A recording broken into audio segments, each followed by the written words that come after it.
Inter College YouTube channel. Previous lecture discussed the topic second NCERT third second unit alcohol, phenol and ether, जिसमें हम लोगों ने alcohol और phenol से related complete जानकारी ले लिए थे।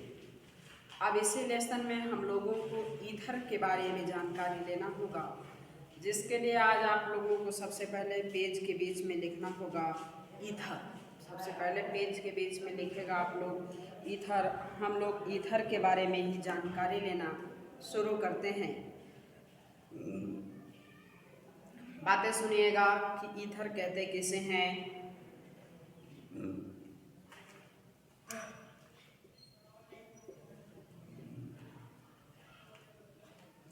जब क्या होते हैं कि द्विसंयोजी ऑक्सीजन परमाणु से, जब द्विसंयोजी ऑक्सीजन परमाणु से दो एल्किल या एरिल समूह, द्विसंयोजी ऑक्सीजन परमाणु से एल्किल या एरिल समूह जुड़े होते हैं, ईथर कहलाते हैं। बात सुनिए, वेरी सिंपल बात है। जब कभी भी हम लोगों ने किसी भी लेसन को पढ़ना शुरू किया तो उसमें सबसे पहले हम लोग यही जानने का प्रयास करते थे कहते किसे हैं। जैसे एल्कोहल की बात करें तो इसमें हम लोगों ने सबसे पहले यही जानकारी लिया था कि एल्कोहल किसे कहते हैं। जब फिनाल की बातें हम लोगों ने शुरू किया तो उसमें जानकारी लिए कि फिनाल किसे कहते हैं।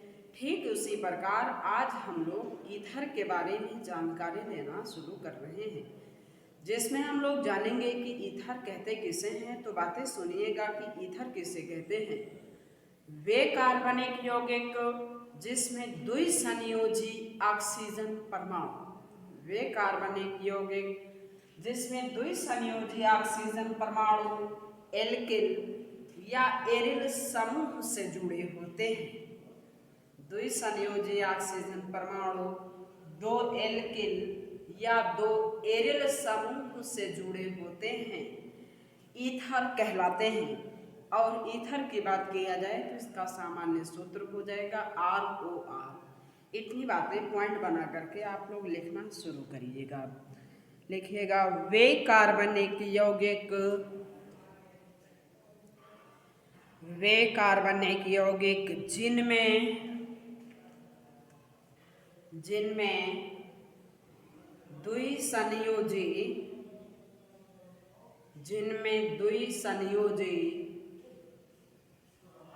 ऑक्सीजन परमाणु से, जिनमें द्विसंयोजी ऑक्सीजन परमाणु से दो एल्किल या एरिल समूह जुड़े होते हैं, ईथर कहलाते हैं। जुड़े होते हैं, ईथर कहलाते हैं। फिर एक पॉइंट बना करके लिखिएगा ईथर का सामान्य सूत्र, ईथर का सामान्य सूत्र ROR होता है। ईथर का सामान्य सूत्र ROR होता है। अब नेक्स्ट इसमें हेडिंग लिखिएगा सरल या सम्मित ईथर, सरल या सम्मित ईथर। हेडिंग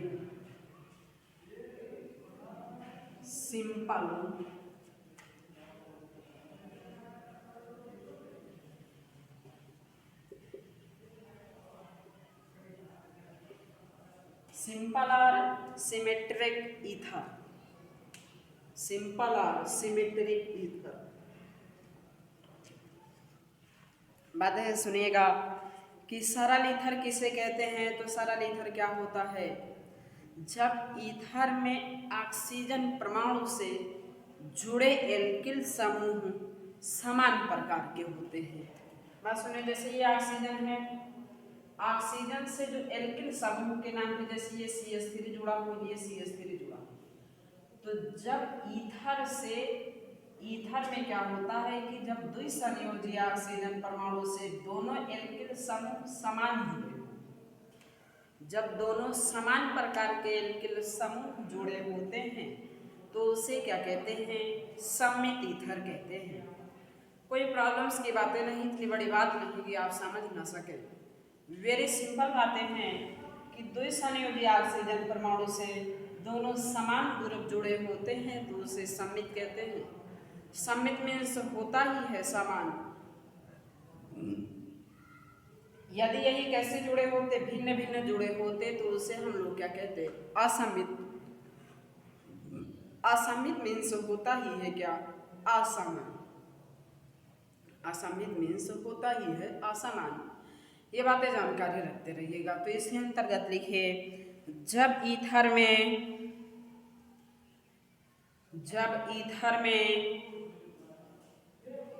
ऑक्सीजन परमाणु से जुड़े, ईथर में ऑक्सीजन परमाणु से जुड़े दोनों एल्किल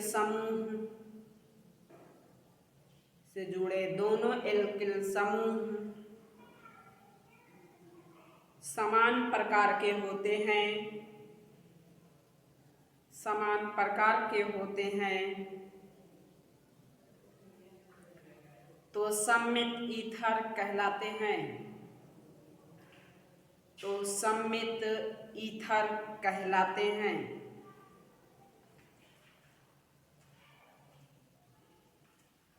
सममित ईथर कहलाते हैं। ये दर्शा दीजिए एग्जाम्पल में इसे नोट कर लीजिए, CH3OCH3।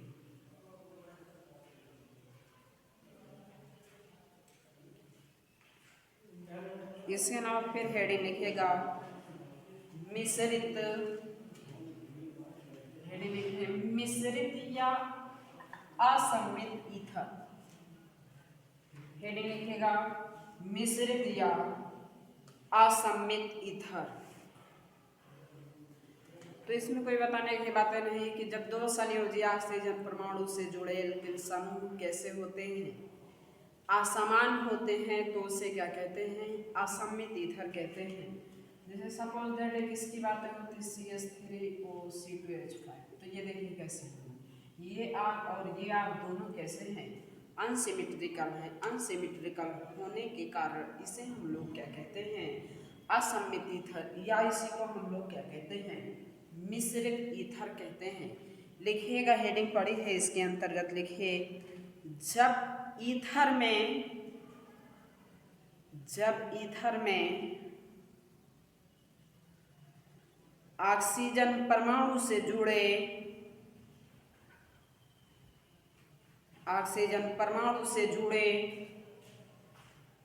दोनों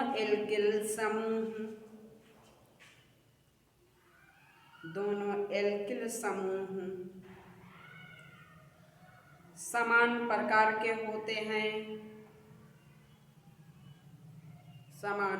के होते हैं तो असममित ईथर कहलाते हैं। अरे जी थोड़ा मैं गलत लिखा दिया, बातें समझिए, उसे तुम लोग खुद भी सही कर सकते हो, तो कोई प्रॉब्लम्स की बातें नहीं। कभी कभी जानबूझ के गलत भी कर दिया जाता है कि आप ध्यान से सुन रहे हैं कि नहीं सुन रहे हैं, ये भी बातें ध्यान में रखे रहिएगा। तो इसीलिए ये आप चेक किया जाता है कि आप जो है बैठ के सुन रहे हैं कि बस जो पढ़ाया जा रहा है 100% खाली वही आप मूड के सुन रहे हैं। तो इसीलिए चेक किया जा रहा था। अगर आपने गलत लिखा ये आपकी रिस्पॉन्सिबिलिटी है, तो मैं तो खुद बोलने की आदत है। लिखिएगा, बात से मैं फिर से बोल रहा हूँ, उसे जो है सेट कर लीजिएगा। जब ईथर में ऑक्सीजन परमाणु से जुड़े दोनों एल्किल समूह भिन्न प्रकार के होते हैं तो असममित ईथर कहलाते हैं। तो असमित ईथर कहलाते हैं। एग्जाम्पल के नाम पर इसे दर्शा दीजिएगा। असमित ईथर कहलाते हैं, एग्जाम्पल में इसे दर्शा दीजिएगा।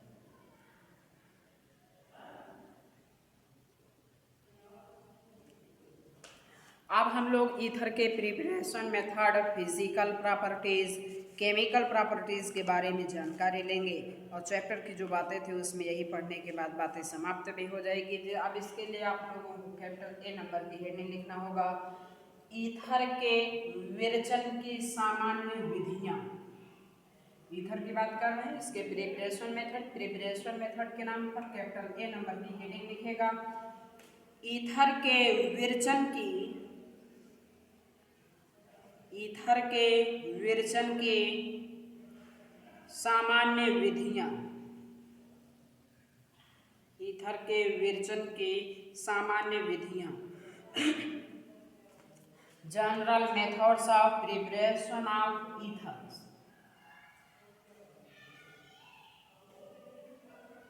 General methods of preparation of ether. इसमें नंबर 1 की हेडिंग लिखना होगा। इसमें नंबर 1 की हेडिंग लिखेगा, एल्कोहलों के निर्जलीकरण द्वारा।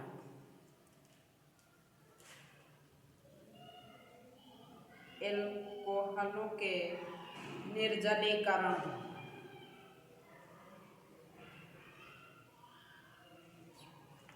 by dehydration of alcohol, by dehydration of alcohol,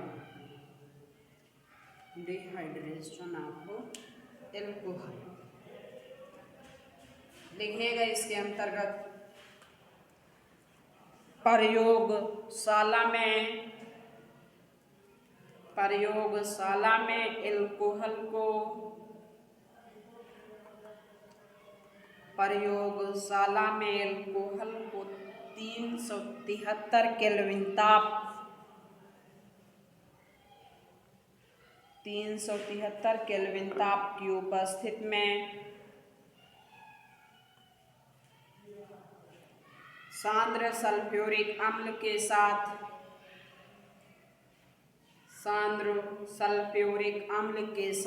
गर्म करने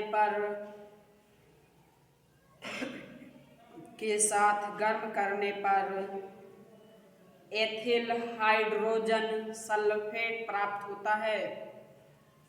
के साथ गर्म करने पर एथिल हाइड्रोजन सल्फेट प्राप्त होता है तथा जब इसे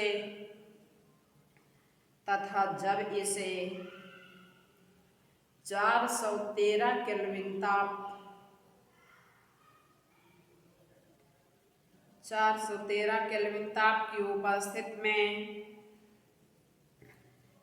एल्कोहल के साथ गर्म किया जाता है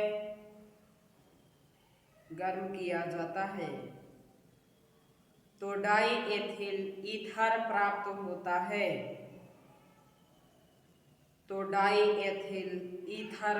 होता है। सबसे पहले हम लोग क्या कर रहे हैं, एल्कोहल को किसके साथ रिएक्ट करवा रहे हैं, सल्फ्यूरिक एसिड के साथ। किसके प्रेजेंस में, 313 केल्विन ताप के प्रेजेंस में। तो इसमें वो क्या रहा है, एथिल हाइड्रोजन सल्फेट। यहाँ से क्या होगा, OH मिलते हैं, H मिलता है, H2 हो जाएगा। तो ये देखिए क्या बनेगा, C2H5 ethyl C2H5 HSO4 plus साथ में क्या निकल गए अपने H2O निकलते हैं। तो क्या बन गया, C2H5 HSO4। अब यही क्या है जो C2H5 HSO4 को किससे रिएक्ट करता है, पुनः एल्कोहल से इसे रिएक्ट करवाते हैं। C2H5 OH के साथ रिएक्ट कराते हैं in the presence of 413 kelvin 413 kelvin ताप के प्रेजेंस में अभिक्रिया कराते हैं। तो इसमें होता क्या है, यहाँ से एक H इस H से मिलकर यानी H2SO4 जितना इस्तेमाल हुआ था उतना as it is by product के रूप में प्राप्त हो जाता है। यहाँ से हमें क्या मिला C2H5, यहाँ से क्या मिलेगा OC2H5, कोई बहुत बड़ी बातें नहीं है। C2H5 OC2H5 इसी को क्या कहते हैं, डाई एथिल ईथर भी कहते हैं। इसी को हम लोग डाई एथिल ईथर भी कहते हैं। इसमें फर्स्ट स्टेप में होता क्या है कि यहाँ से H मिलता है, यहाँ से OH मिलता है, तो H2O निकला तो C2H5HSO4 ये पुनः अल्कोहल से रिएक्ट करते हैं on the presence of 413 kelvin temperature. तो इसमें होता क्या है, यहाँ से एक H आता है, इससे रिएक्ट करता है H2SO4, जितना इस्तेमाल हुआ था वो बाई प्रोडक्ट के रूप में हम लोगों को प्राप्त हो जाता है और ये एज इट इज जैसे आपको मिलते हैं। तो क्या बना, डाई एथिल ईथर। C2H5 को C2H5 जो इसे हम लोग क्या कहते हैं, डाई एथिल ईथर कहते हैं। दर्शा दीजिए, दर्शाने के बाद नीचे ही एक पॉइंट बना करके अब लिखिएगा, पॉइंट बना के लिखिए, डाई एथिल ईथर बनाने की, डाई एथिल ईथर बनाने की यह विधि विलियमसन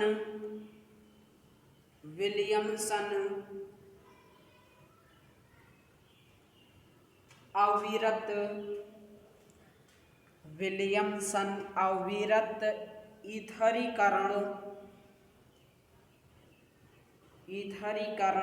विधि कहलाती है,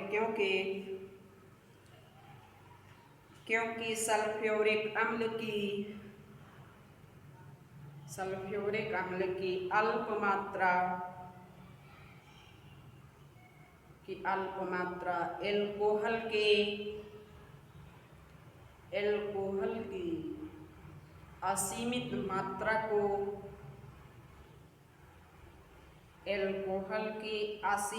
मात्रा को ईथर में परिवर्तित करने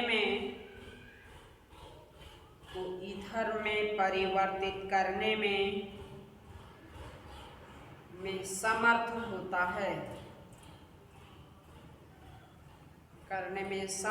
होता है। एक विधि से हम लोग इसे और बनाते हैं। अब नंबर 2 की हेडिंग लिखिएगा, विलियमसन, नंबर 2 की ये हेडिंग है, विलियमसन संश्लेषण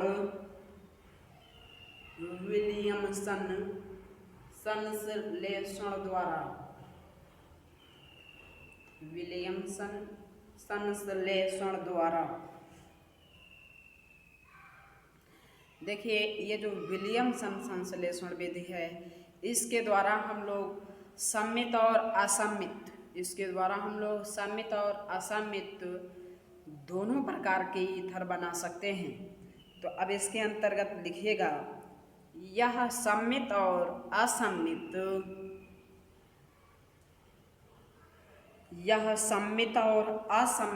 ईथरों के बनाने की एक महत्वपूर्ण प्रयोगशाला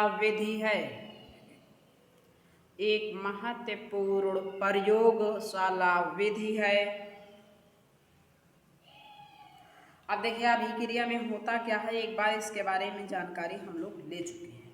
एल्किल किस में ले चुके हैं, जिस समय हम लोग जानकारी ले रहे थे एल्कोहल फिनाल ईथर नामक रिलेशन नहीं, उस समय हम किसकी बात कर रहे थे, हेलोएल्केन एंड हेलोएरीन नामक रिलेशन से संबंधित हम लोगों ने जानकारी लेना शुरू किया था।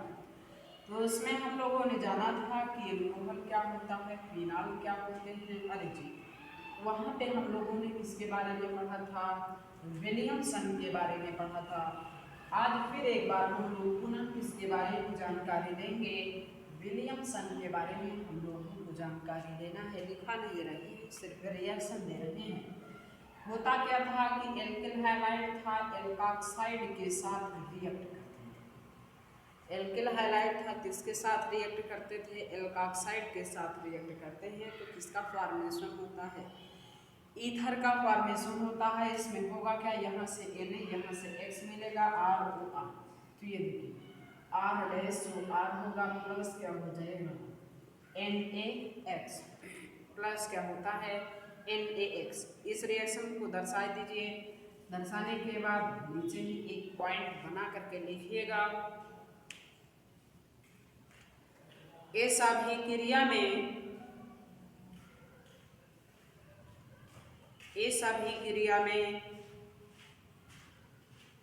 प्राथमिक एल्किल हैलाइड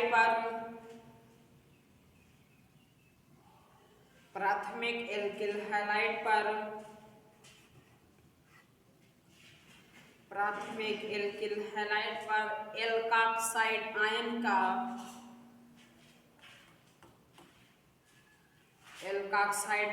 का SN2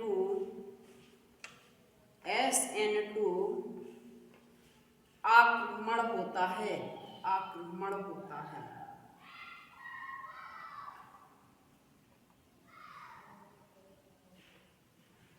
ये जो भी अभिक्रिया होती है विलियमसन अभिक्रिया होती है, ये किसके अनुसार होती है? SN2 मैकेनिज्म के अनुसार होती है। SN1 क्या होता है, SN2 क्या होता है? क्लास 11th में ही हमने आपको बढ़िया से पढ़ा दिया था। SN मतलब कि न्यूक्लियोफिलिक सब्स्टिट्यूशन, 1 लगा है तो यूनिमालिकुलर न्यूक्लियोफिलिक सब्स्टिट्यूशन। SN2 है तो क्या हो जाएगा? बाईमालिकुलर न्यूक्लियोफिलिक सब्स्टिट्यूशन रिएक्शन। जिस समय हम लोग एडिशन रिएक्शन की बात कर रहे थे तो वहाँ पे हम लोगों ने इसके बारे में थोड़ा सा डिटेल जानकारी लिया था। तो वहाँ अगर संपर्क एक बार अगर आपको देखना होगा तो वहाँ जाके संपर्क कर लेना। क्लास 11th के मैकेनिज्म ऑफ रिएक्शन नामक लेसन में मैकेनिज्म ऑफ रिएक्शन में कैपिटल D नंबर की हेडिंग हम लोगों ने लिखा था। टाइप्स ऑफ रिएक्शन में रोमन नंबर 1 की हेडिंग हम लोगों ने लिखा था nucleophilic addition reaction. Roman number 1 की हेडिंग लिखे थे एडिशन रिएक्शन। उसमें हम लोगों ने जाना था कि एडिशन रिएक्शन कितने टाइप्स की होती है? 3 टाइप्स की होती है। तो वहाँ पे नंबर 1 की बात किए थे, नंबर 2 करके लिखाए थे आपको कौन सी अभिक्रिया? SN1 अभिक्रिया और SN2 अभिक्रिया। तो संपर्क कर लेना। SN2 आक्रमण होता है, इसके बारे में हम लोग जानकारी ले चुके।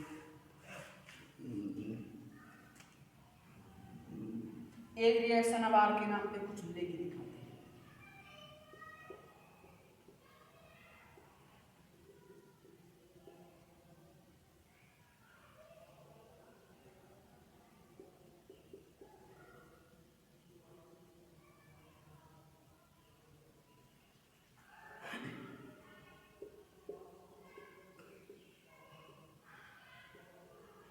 होगा क्या? इसमें यहाँ से Na आएगा, Br को लेके भागेगा, ये CH3 इसी O से जुड़ जाएगा। ये देखिए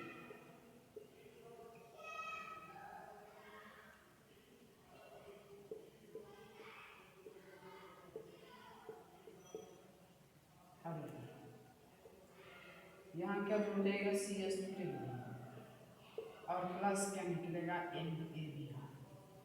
ये कैसा है? एल्किल है, टर्सरी है। दर्शा दीजिए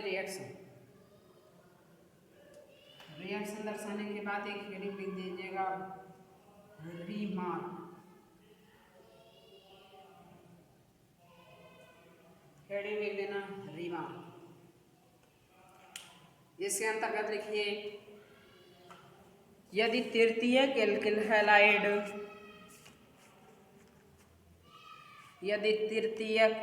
हैलाइड का उपयोग किया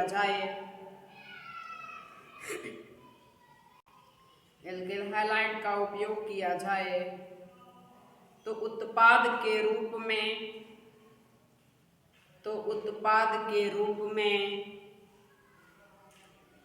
केवल एल्कीन प्राप्त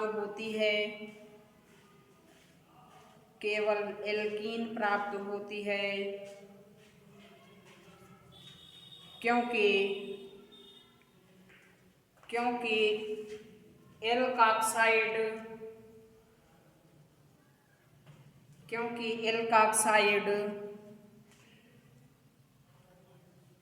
क्योंकि एल्काक्साइड केवल नाभिक रागी ही नहीं,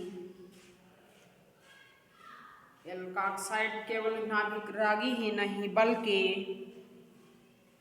बल्कि परवल क्षार भी होते हैं,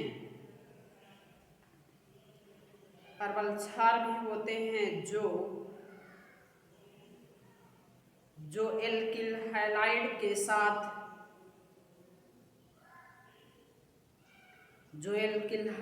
के साथ विलोपन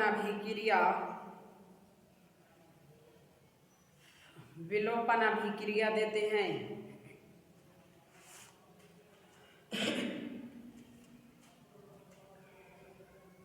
बात समझिए, आपसे बातें क्या कही, यदि एल्किल हैलाइड तृतीयक हो, यहाँ पर क्या था कि जो एल्काक्साइड था वो कैसा है, टर्सरी है, तो किसका फॉर्मेशन हो रहा है, ईथर का फॉर्मेशन हो रहा है।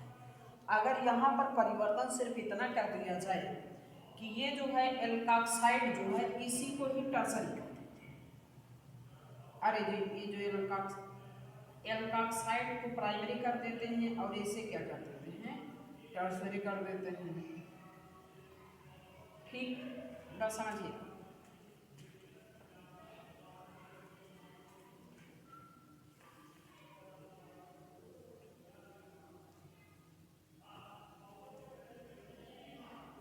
एल्किल हैलाइड कैसा कर दिए हम लोग, तृतीयक कर दिए हैं, जबकि एल्काक्साइड कैसा कर दिए हैं, प्राथमिक कर दिए हैं। तो अब इसमें होगा क्या कि ये जो है यहाँ से NaBr को लेके नहीं जाएगा। क्यों नहीं जाएगा, क्योंकि एल्काक्साइड जो होता है वो केवल और केवल नाभिकरागी ही नहीं होता है। यह जो एल्काक्साइड होता है केवल और केवल नाभिकरागी ही नहीं होता है, परवल क्षार होता है। हम लोग ये भी जानेंगे, परवल क्षार होने के कारण ये क्या करते हैं, विलोपन अभिक्रिया देते हैं। परवल क्षार होने के कारण विलोपन अभिक्रिया करता है। अब इसमें देखिए विलोपन अभिक्रिया में क्या होगा कि बीटा हाइड्रोजन को एलिमिनेट करोगे। कहाँ से करोगे, अब यहाँ देखिए ये कैसा हुआ, अल्फा हुआ, अल्फा के बाद ये भी अपना बीटा है, ये भी बीटा है, ये भी बीटा है, सब जगह पर बीटा हाइड्रोजन की संख्या समान है। जब बीटा हाइड्रोजन की संख्या समान होती है तो फिर इच्छा आपकी, जहाँ से इच्छा वहीं से हटा दो, जहाँ से इच्छा है वहीं से हटा दो। सपोज दैट आपने यहाँ से H हटाया, यहाँ से क्या मिलेगा, यहाँ से एक H हटा के इससे दे दोगे, यहाँ से Br हट जाएगा, यहाँ पर डबल बॉन्ड आ जाएगा। अर्थात जैसे ना कुछ अगर मिलती जुलती बात किया जाए तो किससे मिलती जुलती हो जाती है बातें, साइक्लोजेब से। किससे मिलती जुलती बातें हो जाती हैं, साइक्लोजेब से। Na मिलेगा और यहाँ से Br मिलेगा तो किसका फॉर्मेशन हो जाएगा, NaBr का फॉर्मेशन हो जाएगा। यहाँ से CH3O मिलेगा, यहाँ से H मिलेगा तो क्या बन जाएगा, CH3OH, CH3OH। ठीक है, ये बात ध्यान में रखे रहिएगा। यदि एल्किल हैलाइड तृतीयक होगा, दिमाग में अपने बात फिट कर लीजिए। अगर कभी एल्किल हैलाइड तृतीयक होता है तो वो कौन सी अभिक्रिया करते हैं, विलोपन अभिक्रिया करते हैं। तो वो कैसी, विलियमसन अभिक्रिया तब नहीं होती, अर्थात तब ईथर नहीं बनता है। ये सब बातें ध्यान में ज़रूर रखे रहिएगा, क्योंकि यहीं पे गलत होने के चांसेस होते हैं। ऐसी सब बातें जब आती हैं तभी गलत होने के चांसेस रहते हैं। दर्शाने के बाद अब जो है हेडिंग लिखना, यहाँ पर आने के बाद इसके प्रिपरेशन मेथड की बातें समाप्त होती है। अब हम लोग को जानकारी लेना है फिजिकल प्रॉपर्टीज़ के बारे में, जिसके लिए आप लोग कैपिटल B नंबर की हेडिंग लिखिएगा, physical properties. Capital B number की हेडिंग लिखिए, फिजिकल प्रॉपर्टीज़।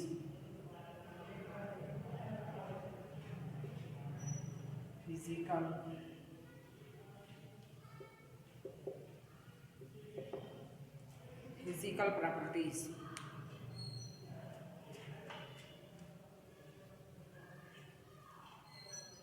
फिजिकल प्रॉपर्टीज में नंबर 1, यह रंगहीन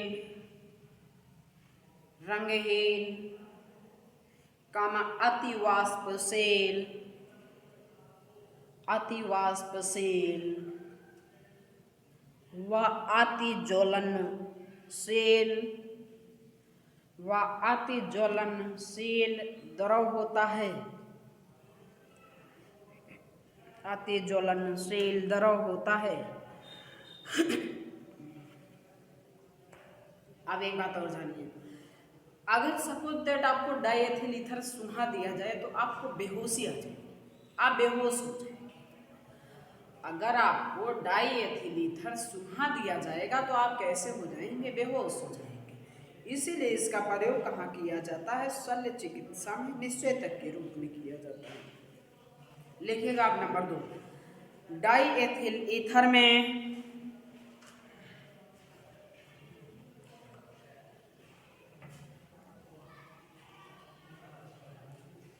डाइएथिल ईथर में सांस लेने पर मूर्छा आ जाता है। लेने पर मूर्छा आ जाता है। ऐसे गुण के कारण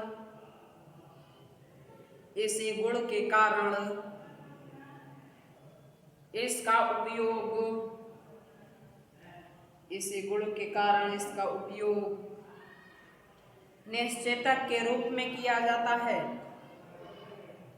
इसी गुण के कारण इसका उपयोग निश्चेतक के रूप में किया जाता है।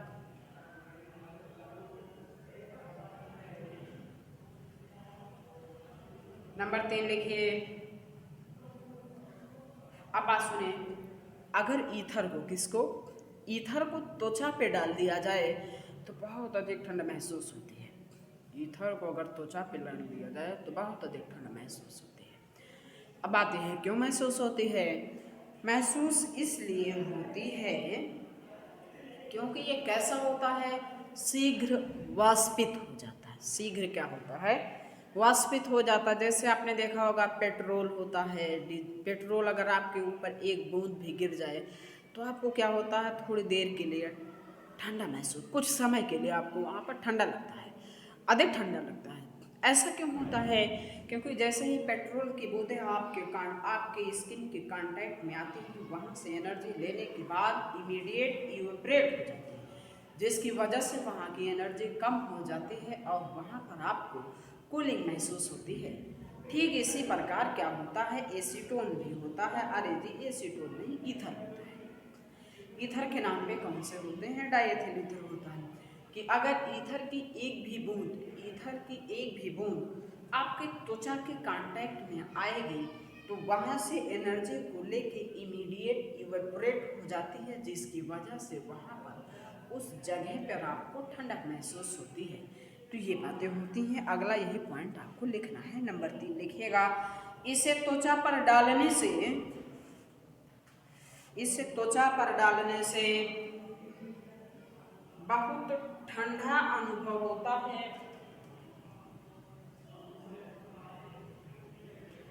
बहुत ठंडा अनुभव होता है क्योंकि यह शीघ्र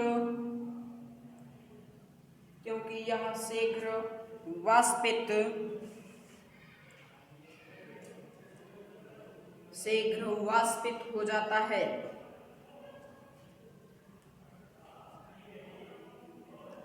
नंबर 4 अब लिखिए। नंबर 4 लिखिएगा। ईथर का क्वथनांक, नंबर 4 और लास्ट है। ईथर का क्वथनांक 307.6। ईथर का क्वथनांक ब्रैकेट में लिखिएगा 307.6। एल्कोहल के क्वथनांक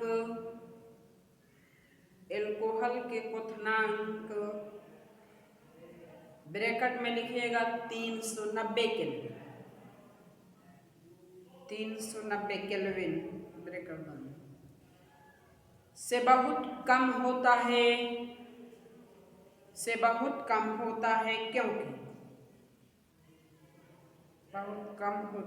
क्योंकि एल्कोहल में हाइड्रोजन बंध एल्कोहल में हाइड्रोजन बंध पाई जाती है। तो ईथर का क्वथनांक क्या होता है? एल्कोहल के क्वथनांक से कम होता है। क्यों कम होता है? क्योंकि एल्कोहल में क्या पाई जाती है? हाइड्रोजन बॉन्डिंग पाई जाती है। यहाँ पर आने के बाद इसके फिजिकल प्रॉपर्टीज की बातें समाप्त होती है। अब आप लोग कैपिटल सी नंबर की हेडिंग लिखिएगा, chemical properties. Chemical properties capital C number की हेडिंग ही लिख करके छोड़ दीजिएगा। आज इस वीडियो लेक्चर में यहीं पे अपने बातों की समाप्ति करते हैं, बाकी मिलते हैं नेक्स्ट वीडियो में। Thank you for watching this video.